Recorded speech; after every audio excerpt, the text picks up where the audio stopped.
One day, Thomas was at the quayside of a small village.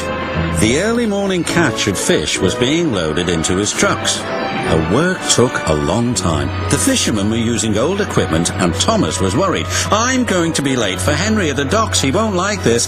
Please hurry up," and Thomas was rudely interrupted.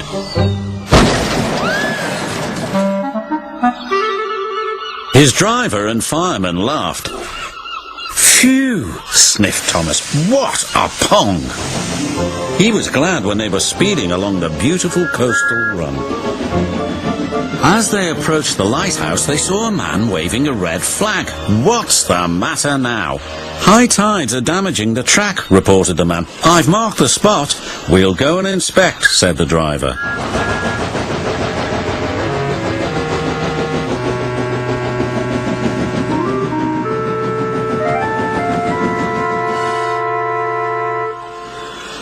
"It would be dangerous for heavy engines like Henry," agreed the driver, "but for Thomas it's safe enough."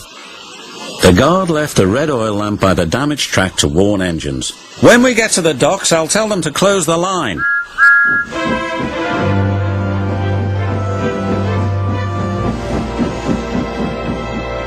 Henry was waiting anxiously for Thomas's trucks.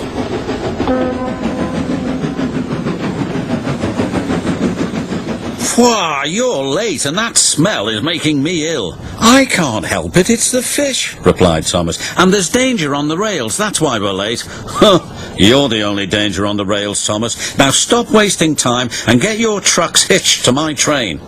Thomas's driver and fireman were in the yardmaster's office when they heard Henry's whistle. There he was, steaming out of the station with his long, heavy train called the Flying Kipper. "What route is Henry taking tonight?" asked the driver. "The coastal run, it's the quickest." "But I told you, that's dangerous for a big engine like Henry."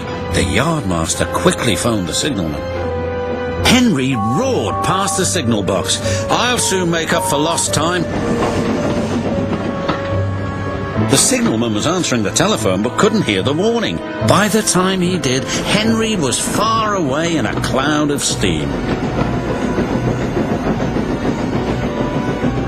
But when Henry reached the coastal track, his hopes for a fast run were dashed. Fog floated everywhere. "I can't see," cried Henry. Nor could his driver.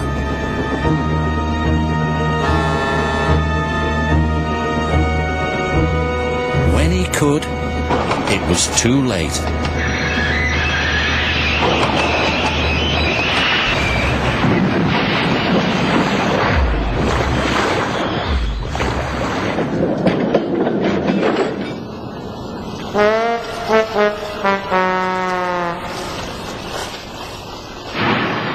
As soon as the tide was high enough, Henry was craned out of the water.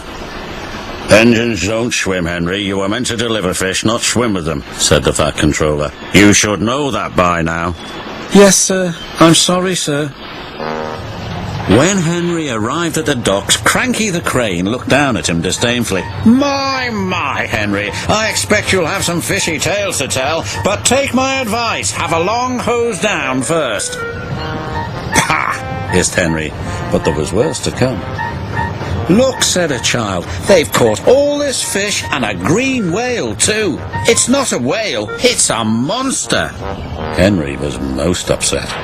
Thomas now felt sorry for Henry. "Come on, your driver says it's time for a nice hot washdown. Then you'll feel much better." And Henry did. "I'm sorry I was rude to you, Thomas." "Oh, that's all right. But can you smell something?" What? asked Henry nervously. "Fresh air." "Oh, yes," replied Henry.